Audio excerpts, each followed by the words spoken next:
welcome back to Shine Sis Podcast with Mary and Candace. Yes, welcome back. And guys, we have an awesome guest with us today, a friend of the show, Andrea Corpening, who is a career coach, the business owner of Elite Business Performance, and also a business consultant. Yes. So glad to be here. Thank you. Yes, no, thank you for coming on the show. Thank you. I love what y'all are doing here, so I'm glad to be able to join in with you today.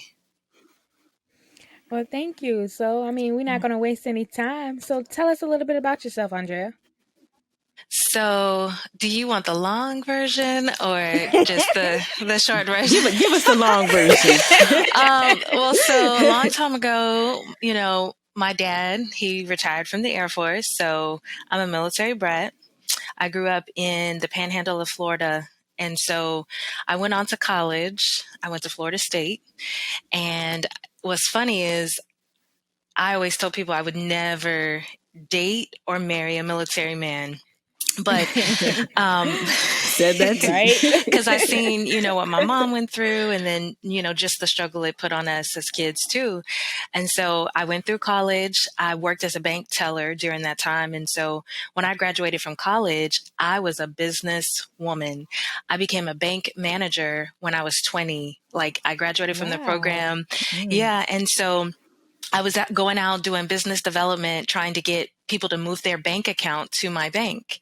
And because I was in a training program, I was learning so much that I loved the aspect of being able to coach people and show them what I learned in training, even just something simple from the computer system. So it was then when the light bulb went off for me that I wanted to do training. I wanted to coach people. I wanted to help people to be better at their job.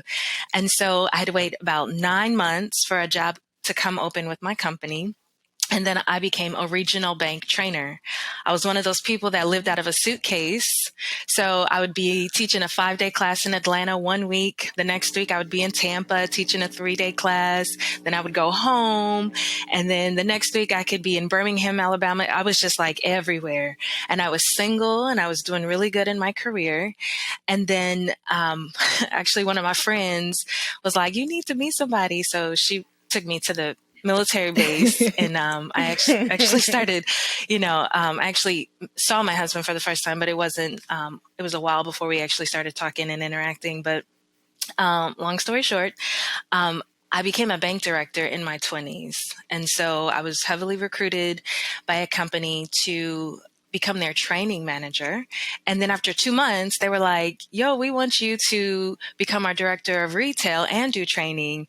And so I've been able to build a career in my 20s when I was single before we got married. And then we got married.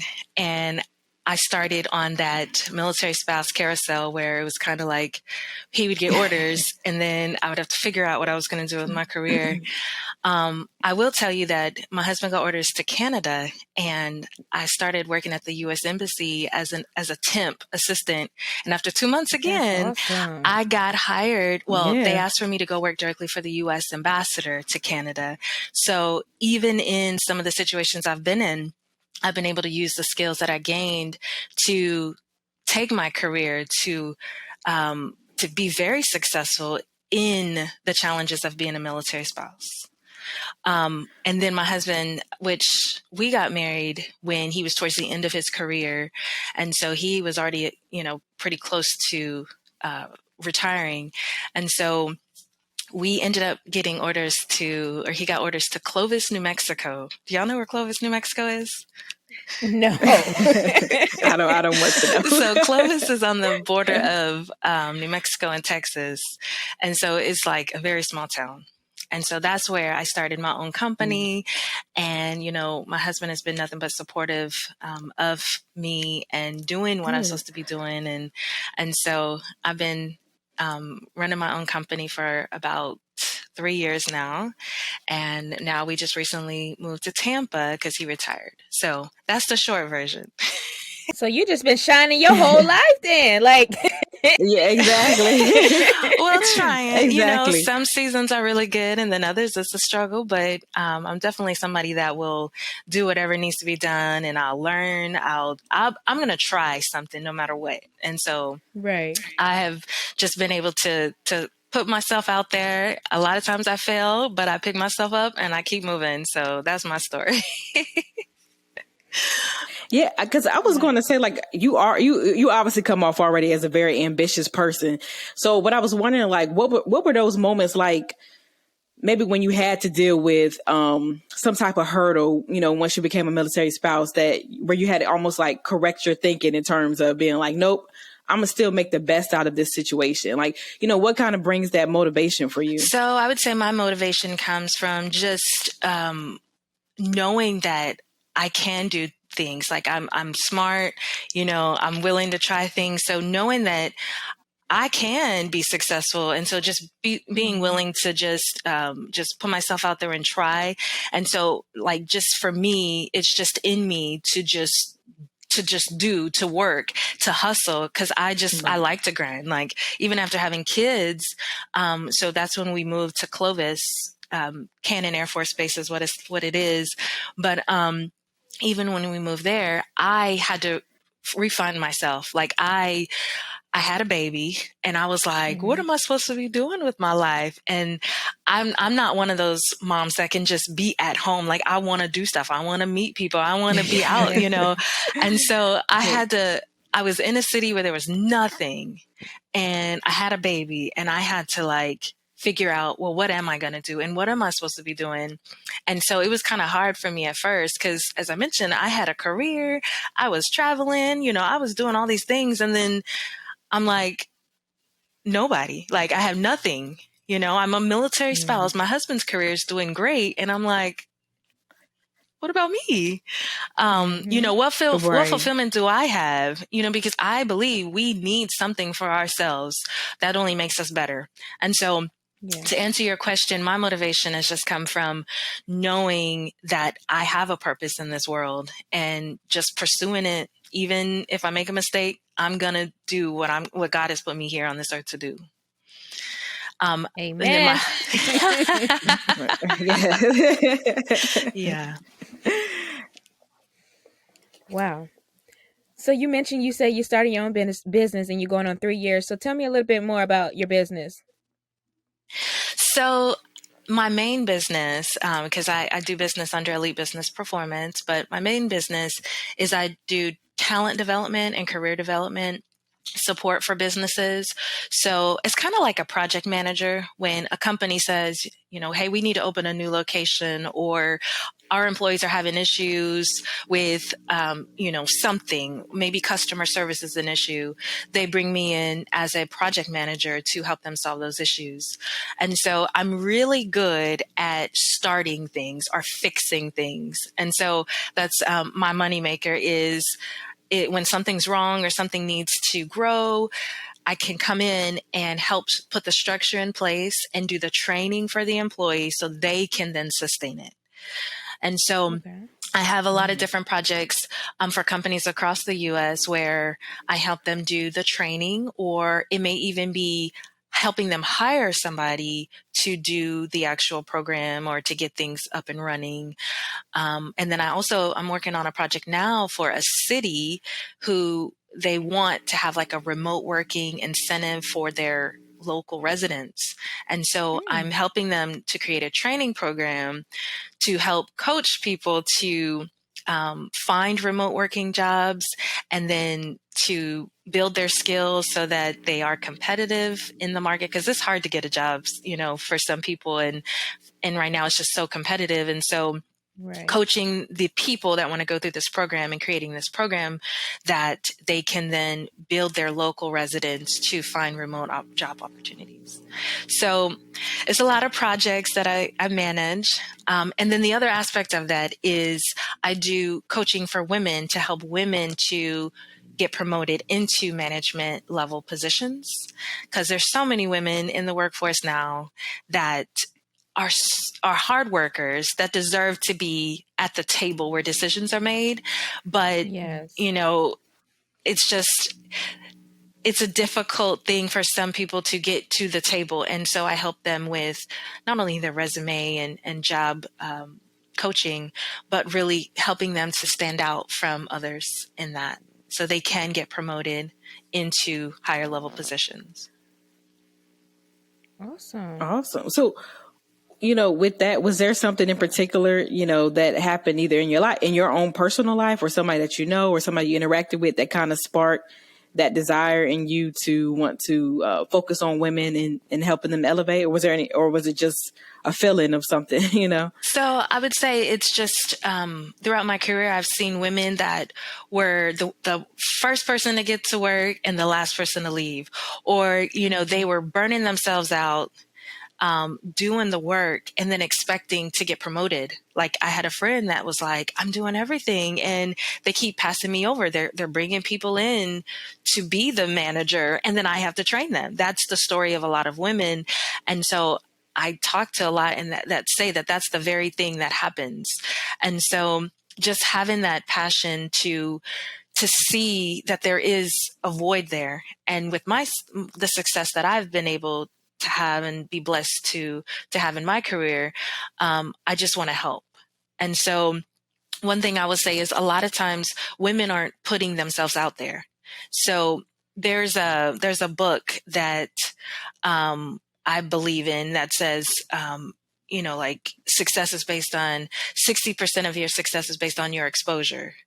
And I believe that. So you have to put yourself out there. You have to ask for a seat. You have to be able to adapt to other people's personalities and understand them. And so a lot of that sometimes is helping them to see their own personality and then how to deliver a message to somebody that's very direct, versus somebody that's more people focused. And so when you want to go to the top, you have to have those personality skills and the ability to read people.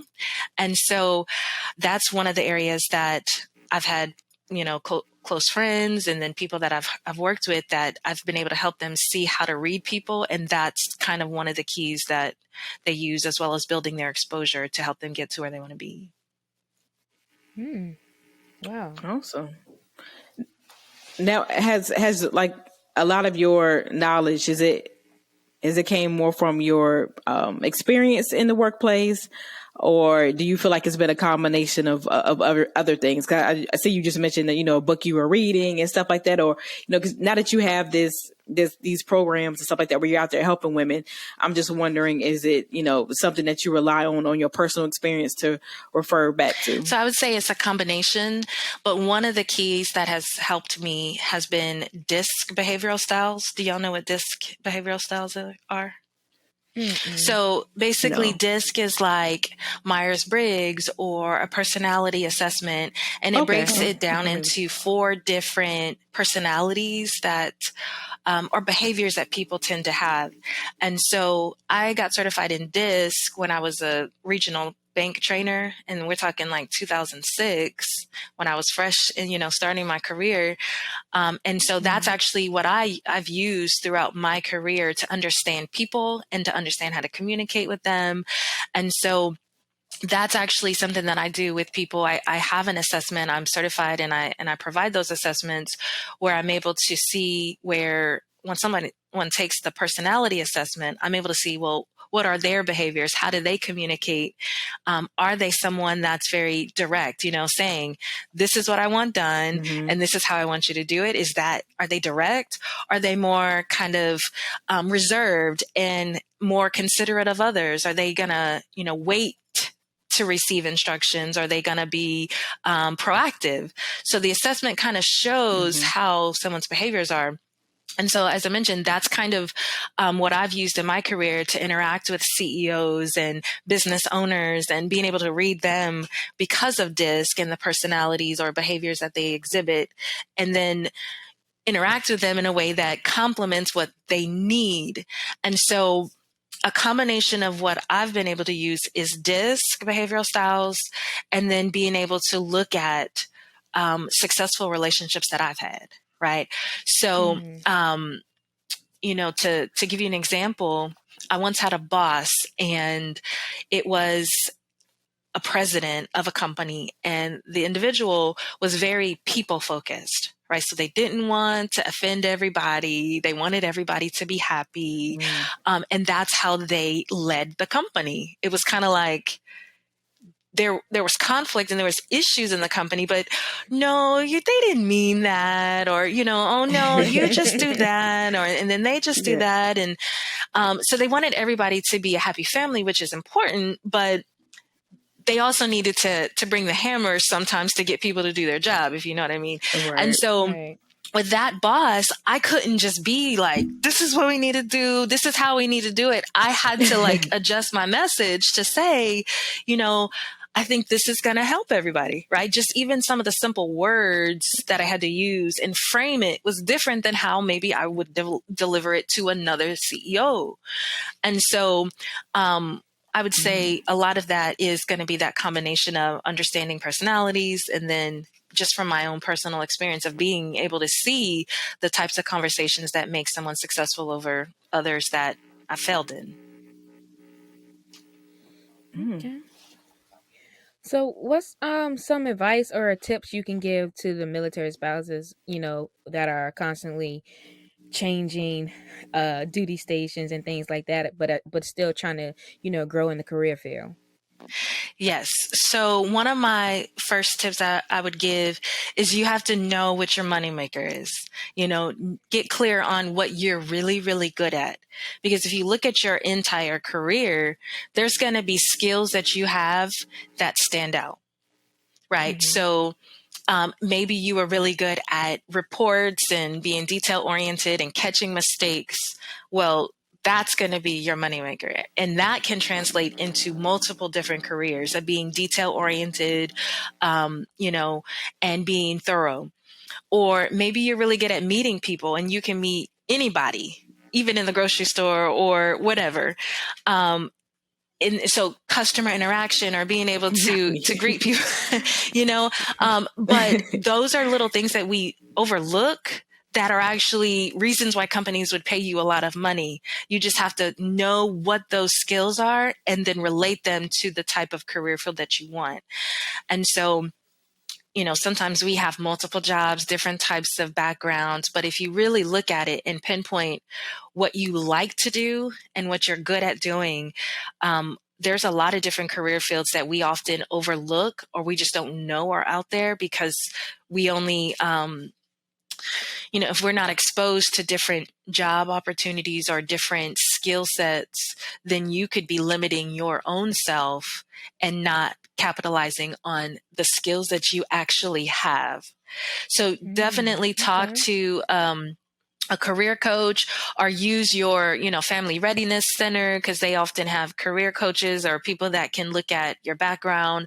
But I would recommend you have somebody talk to you that can bring it all together. So you just on your own trying to figure out what you're good at or what you want to do, sometimes it's kind of hard for some people, but having the actual conversation to say, okay, well, what was your favorite job?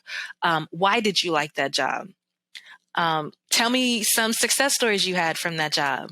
And then for the jobs you didn't really like, well, why not? What did you not like about it? If you could pick any job, well, what job would you pick, right? Having all these different conversations and pulling them together can help you really figure out what would be best for you. And then looking at all the different job markets and opportunities out there is key.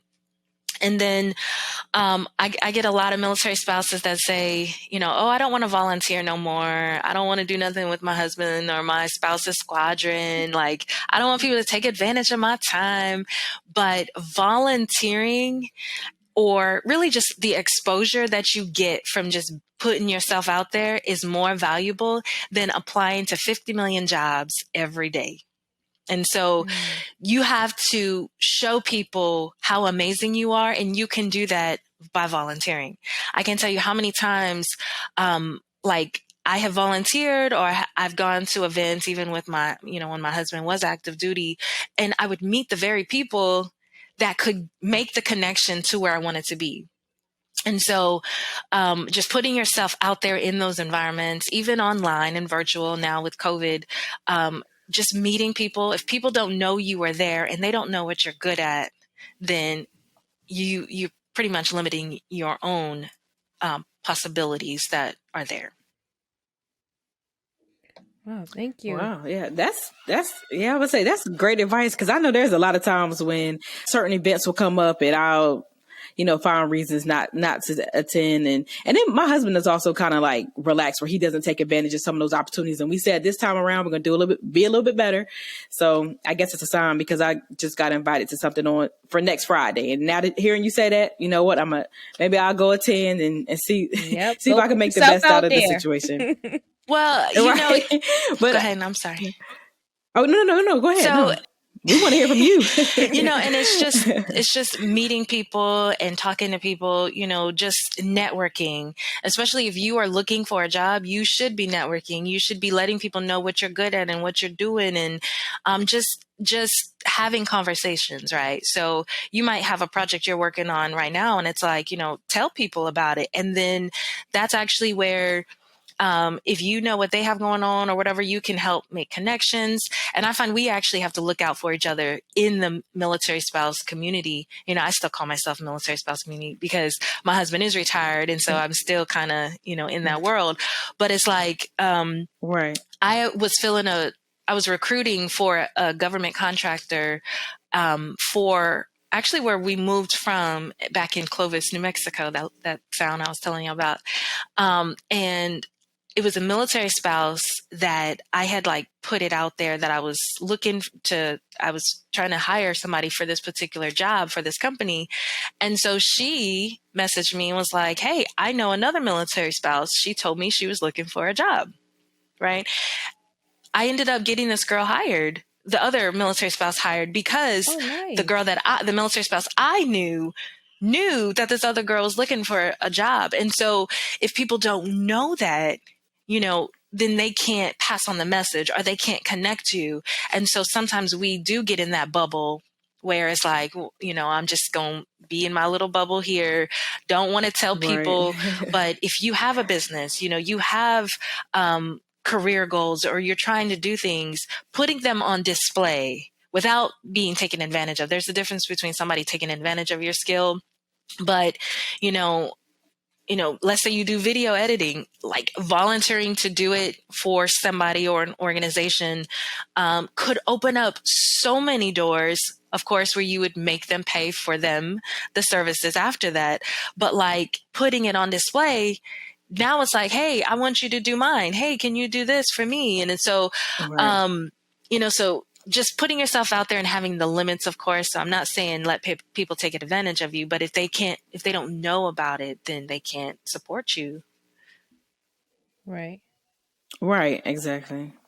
And, and I was going to ask, I mean, you kind of answered this. But I was going to ask you, was there anything in particular that, where you felt like you benefited from the military in terms of taking advantage of either some sort of opportunity, and whether it's an event or anything like that? I know you mentioned before that you ran into somebody who kind of linked you, I believe, to another position. Is that what you said? Yeah. But if there was anything else. So I would say, when I had told y'all that we had moved to that new area, and I had a baby, and I actually wasn't working. And so I didn't have anything going on, and I had to start over essentially. What I did was I became a key spouse first. So, familiar with key spouses, right? So, which is a volunteer opportunity, but I wasn't working. And my husband was like, hey, just, figure out what you want to do. And so, that was one of the things that I did to get back out there after having my baby, trying to figure out what I was going to do. I became a key spouse first. And so that did help me to kind of get back out there and kind of meet people too. And then I would say I started applying to jobs, but I ended up, at the time, I became a TAPS instructor. I don't know if y'all know what TAPS is, but it's the transition program that military people go through, that when they get out, it's like their resume training and job searching training that is usually mandatory for most people at some level, based upon their rank. Okay. But basically, that program, most people don't know, is spouses can actually use that program. At least at the time when my husband went through it, I had every opportunity to go through a course that he was learning to do his resume and to understand job searching and things like that. So there are actually a lot of resources out there that most people don't know about. And I can tell you, you know, most active duty people just don't filter that information down. So, sometimes just talking to other spouses or just picking up the phone and calling and asking for the resources that are there is actually very important. And then I also endorse the Hiring Our Heroes Military Spouse Professional Network, which they have networks across the U.S. And I actually speak for some of their, I've had some speaking engagements with some of their networks recently as well, because that is a resource that a lot of people don't know is there. There's no cost. And there's people that actually want to connect spouses with companies that want to hire military spouses specifically. And so that's also a good resource that I've used in the past, as well as that I endorse now and recommend. Okay. Awesome. Well, we definitely appreciate having you, we appreciate you coming on the show, and like you just gave us a lot of information, especially for our listeners as well, Yes. that we can utilize going forward. So we just want to thank you for coming on and sharing your wisdom. Thank you. I appreciate you having me on here. And, if anyone has any questions, I'll be glad to answer them or support them through any means that I can. Is there any upcoming events or anything, or any contact information she can leave our listeners? Yes. So I've actually kind of slowed down recently. So, Candace, I was going to have all these different things this year. But right now,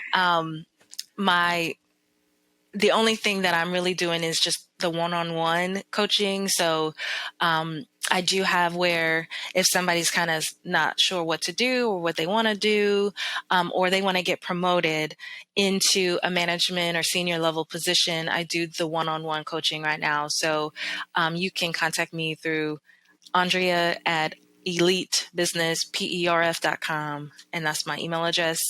And then my website is elitebusinessprf.com. Well, we normally end the show with our affirmation. So we're just going to say our affirmation really quickly before we head out. Okay. So I'm going to start it off. I am enough. I have the power to create the life I desire. I am worthy of my dreams. I am worthy of my dreams.